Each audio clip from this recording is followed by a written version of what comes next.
Hi friends, கிறிஸ்மஸ்க்கு கேக்கை அதிக விலை கொடுத்து வாங்காமல் ரொம்ப ஈஸியாக வீட்டிலையே செஞ்சிடலாம். இந்த கேக் செய்கிறதுக்கான ப்ரிப்பரேஷன் டைம் ஜஸ்ட் 15 நிமிஷம் தான். கேக்கும் சாஃப்டாக சாப்பிட்றதுக்கு ரொம்பவே டேஸ்ட்டாக இருக்கும். கண்டிப்பாக ட்ரை பண்ணி பாருங்கள். இந்த வீடியோ உங்களுக்கு பிடிச்சிருந்ததுன்னா லைக் பண்ணிவிட்டு அப்படியே உங்களோட ஃப்ரெண்ட்ஸ்க்கும் ஷேர் பண்ணுங்கள்.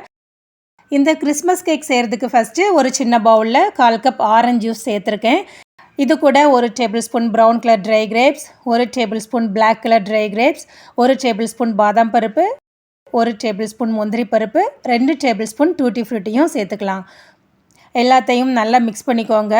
நட்ஸ் எல்லாமே ஆரஞ்சு ஜூஸில் 15 நிமிஷம் வரைக்கும் ஊறணும். அதுக்குள்ளே நம்ம கேக் செய்கிறதுக்கான மற்ற ப்ரிப்பரேஷன்ஸ் எல்லாத்தையுமே செஞ்சிடலாம். ஸோ நட்ஸை நல்லா மிக்ஸ் பண்ணி விட்டுட்டு தனியாக எடுத்து வச்சிடலாம். நெக்ஸ்ட் ஒரு கடாயில் 1/4 கப் சர்க்கரையும் 2 டீஸ்பூன் தண்ணீரும் சேர்த்துக்கிறேன்.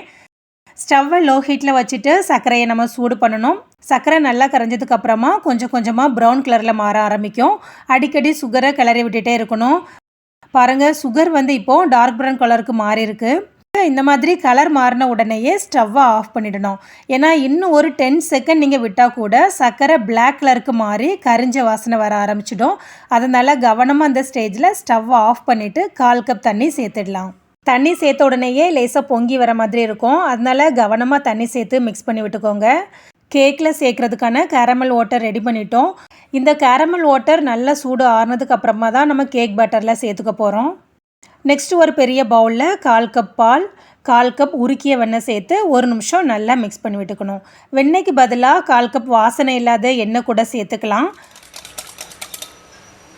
பவுல் மேலே ஒரு ஜூஸ் ஃபில்டர் வச்சு அதுக்குள்ளே 1 கப் மைதா மாவு சேர்த்துக்கிறேன். 1/4 கப் சர்க்கரையை நல்லா பவுடர் பண்ணி அதையும் சேர்த்துக்கலாம். 1 teaspoon baking powder, 1/4 teaspoon baking சோடாவும் சேர்த்து நல்லா சளிச்சு எடுத்துக்கோங்க. இந்த மாதிரி சளிச்சு எடுக்கிறதால மாவு கெட்டிப்படாமல் நம்ம மிக்ஸ் பண்ணுறதுக்கு கொஞ்சம் ஈஸியாக இருக்கும். நெக்ஸ்ட் மாவை லேசாக மிக்ஸ் பண்ணி விட்டுட்டு நாம் ரெடி பண்ணி வச்ச கேரமல் வாட்டரை சேர்த்துடலாம். இந்த கேரமல் வாட்டர் நல்லா சூடு ஆறுனதுக்கு அப்புறமா தான் நான் சேர்த்துக்கிறேன். கேரமல் வாட்டரும் நம்ம சேர்த்த மைதா மாவு எல்லாமே நல்லா மிக்ஸ் ஆகணும்.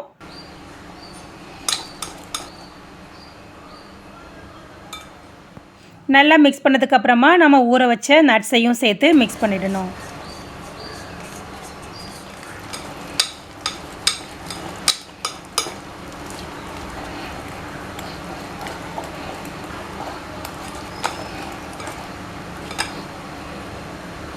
கடைசியாக இந்த கேக் பட்டரில் 1 டீஸ்பூன் அளவு நான் கொக்கோ பவுடர் சேர்த்துக்கிறேன். இந்த கொக்கோ பவுடர் சேர்க்குறதால கேக்கோட கலரும் பிரைட்டாக இருக்கும், டேஸ்ட்டும் இன்னும் நல்லாயிருக்கும். கொக்கோ பவுடரையும் நல்லா மிக்ஸ் பண்ணி விட்டுடலாம். அவ்வளோதாங்க, கேக் பட்டர் ரெடி பண்ணிட்டோம். இனி பேட்டரை கேக் டின்னில் சேர்த்துடலாம். கேக் டின்னோட அடிப்பக்கமும் சுற்றியும் பட்டர் தடவிக்கிறேன். பட்டர் இல்லைன்னா எண்ணெய் கூட தடவிக்கலாம். டின்னோட மிடில் ஒரு பட்டர் பேப்பர் வச்சுட்டு பேட்டரை டின்னில் சேர்த்துடலாம்.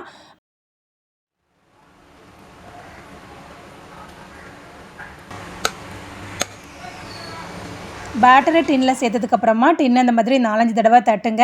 ஏன்னா பேட்டரில் ஏர் பபிள்ஸ் இருந்தால் கூட ரிலீஸ் ஆகிடும். அதனால தான் இந்த மாதிரி 4-5 தடவை தட்டணும். கேக்கை டெக்கரேட் பண்ணுறதுக்காக கொஞ்சம் முந்திரி பருப்பும் ட்ரை கிரேப்ஸும் சேர்த்துக்கிறேன். நெக்ஸ்ட்டு பார்த்தீங்கன்னா குக்கரில் விசிலையும் கேஸ்கெட்டையும் ரிமூவ் பண்ணிவிட்டு குக்கருக்குள்ளே ஒரு ஸ்டாண்டும் வச்சு 10 நிமிஷம் ப்ரீஹீட் பண்ணி வச்சுருந்தேன். இனி குக்கருக்குள்ளே கேக் டின்னை சேர்த்துடலாம். கேக் ரெடி ஆகிறதுக்கு 35லேருந்து 40 நிமிஷம் வரைக்கும் ஆகும். அது வரைக்கும் நம்ம வெயிட் பண்ணலாம். இப்போ பார்த்தீங்கன்னா 40 நிமிஷம் ஆயிருக்கு. குக்கரை ஓப்பன் பண்ணிடலாம். கேக்கை பாருங்கள், அழகாக உப்பி கலர்ஃபுல்லாக இருக்குது. கேக் வெந்துருச்சா இல்லையான்னு செக் பண்ணிக்கலாம். பாருங்கள், ஸ்டிக்கில் மாவு எதுவுமே ஒட்டலை. ஸோ கேக் ரெடி ஆகிடுச்சு.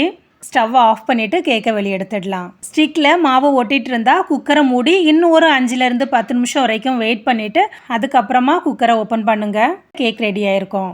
கடையில் அதிகமாக விலை கொடுத்து நம்ம கேக் வாங்கினா கூட நட்ஸ் எல்லாம் கம்மியாக தான் சேர்ப்பாங்க. இங்கே நம்ம நிறைய நட்ஸ் சேர்த்து ஒரு சூப்பராக டேஸ்டியான கேக் ரெடி பண்ணியிருக்கோம். பாருங்கள், கேக் ரொம்பவே சாஃப்டாக இருக்குது. கேக் செய்கிறதுக்கான பொருட்கள் எல்லாமே நான் சொன்ன கன்சிஸ்டன்சிலேயே நீங்கள் செஞ்சு பாருங்கள். கேக்கோட டேஸ்ட் வேறு லெவலில் இருக்கும். கண்டிப்பாக ட்ரை பண்ணி பார்த்துட்டு எப்படி இருக்குன்னு மறக்காமல் கமெண்ட் பண்ணுங்கள். உங்களுக்கு இந்த வீடியோ பிடிச்சிருந்ததுன்னா லைக் பண்ணுங்கள். அப்படியே உங்களோட ஃப்ரெண்ட்ஸ்க்கும் ஷேர் பண்ணுங்கள். தேங்க்யூ.